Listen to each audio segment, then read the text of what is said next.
Hello, നമുക്കിന്ന് ചെറുപയർ കൊണ്ടൊരു മസാലക്കറി വെച്ചാലോ? അപ്പോൾ അതെങ്ങനെയാണ് വെക്കുന്നത് നമുക്ക് നോക്കാം.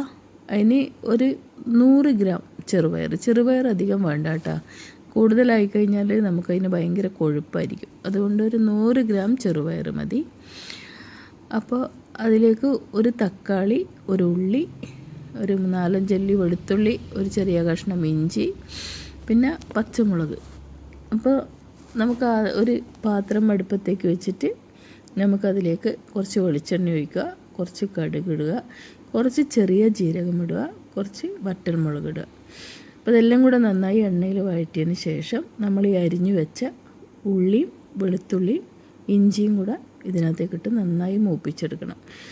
എൻ്റെ പച്ചമുളക് തീർന്നു പോയി കേട്ടോ, അതുകൊണ്ട് ഞാൻ പച്ചമുളക് ഇട്ടിട്ടില്ല. പച്ചമുളകും കൂടെ ഇടുവാണെങ്കിൽ നമുക്ക് അത്യാവശ്യം എരിവ് വേണമെങ്കിൽ ഒരു ചെറിയ ടേസ്റ്റിന് വേണ്ടി ഒരെണ്ണം ഇട്ടാൽ മതി. പിന്നെ അതിലേക്ക് ഒരു തക്കാളി അരിഞ്ഞു വെച്ചതും കൂടെ ചേർത്തിട്ട് നന്നായി വഴറ്റിയിട്ട് ഒന്ന് മൂടി വെച്ചിട്ട് വേവിക്കണം കേട്ടോ. കാരണം തക്കാളിക്ക് നല്ല വേവ് കുറച്ച് പ്രശ്നമുണ്ടെങ്കിൽ നമുക്കതൊന്ന് മൂടി വെച്ച് ആവിയിൽ വെച്ച് വേവിച്ചാൽ നന്നായി വെന്ത് കിട്ടും. അപ്പം നമുക്ക് അങ്ങനെ വെന്ത് വന്നിട്ടുണ്ട്. ഇപ്പം നമ്മൾ അടുപ്പത്ത് വെച്ചത്. പിന്നെ അതിലേക്ക് നമുക്ക് കുറച്ച് മസാല കൂട്ടുകൾ ചേർക്കണം.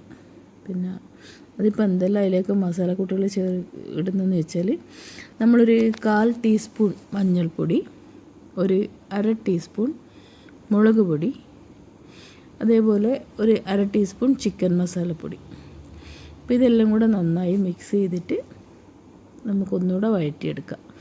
അപ്പോൾ ഇതിൻ്റെ പച്ചമണം മാറുന്നത് വരെ നന്നായി ഒന്ന് വഴറ്റിയെടുത്തതിന് ശേഷം കുറച്ച് വെള്ളം ഒഴിച്ചിട്ട് അതൊന്ന് വേവിച്ചെടുക്കണം നന്നായിട്ട്. കാരണം തക്കാളി അങ്ങനെ വെന്തുടയുന്നില്ല. അതുകൊണ്ട് കുറച്ച് വെള്ളം ചേർത്തിട്ട് നമുക്കതൊന്ന് വേവിച്ചെടുക്കാം.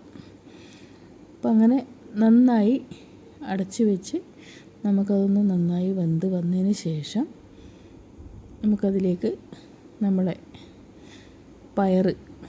വേവിച്ച് വെച്ച ചെറുപയർ ചേർക്കണം. മൂടി വെച്ച് ആവിയിൽ വേവിച്ചപ്പോൾ നമുക്ക് ആ ചെറുപയർ അതിനകത്തേക്ക് ചേർത്തിട്ട് നമുക്കതും കൂടെ ഒന്ന് മിക്സ് ചെയ്തെടുക്കാം. അപ്പോൾ കുറച്ച് വെള്ളം കൂടെ ഒഴിക്കുമ്പോൾ നമുക്കത് കൊഴുപ്പ് കുറഞ്ഞ് കിട്ടാൻ വേണ്ടിയിട്ട്, ആവശ്യത്തിനുള്ളൊരു ഗ്രേവി കിട്ടാൻ വേണ്ടി നമുക്കതിലേക്ക് കുറച്ച് വെള്ളം കൂടെ ഒഴിച്ചിട്ട് ഒന്ന് നന്നായി ഇളക്കി നമുക്കൊന്നും കൂടെ മൂടി വെച്ചിട്ട് അതൊന്ന് വേവിച്ച് തിളപ്പിച്ചെടുക്കാം.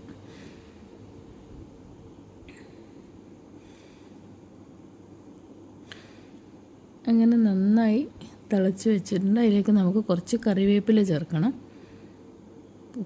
കുറച്ച് ഉപ്പും കുറച്ച് കറിവേപ്പിലയും കൂടെ ചേർത്ത് ഒന്ന് മൂടി വെച്ചിട്ട് ഒന്നുകൂടെ വേവിച്ചെടുക്കണം.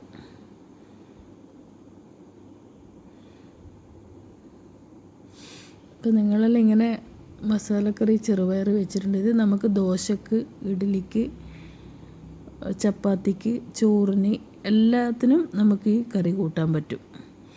പിന്നെ ഇതിലേക്ക് കുറച്ച് തേങ്ങ ചിരകിയതും കൂടെ ചേർത്തിട്ടുണ്ട് കേട്ടോ. അപ്പോൾ ഇതെല്ലാം കൂടെ നന്നായി മിക്സ് ചെയ്തിട്ട് ഒന്ന് തിളച്ച് വന്നതിന് ശേഷം നമ്മൾ ഇതുപോലെ പറഞ്ഞ ചോറിനും ചപ്പാത്തി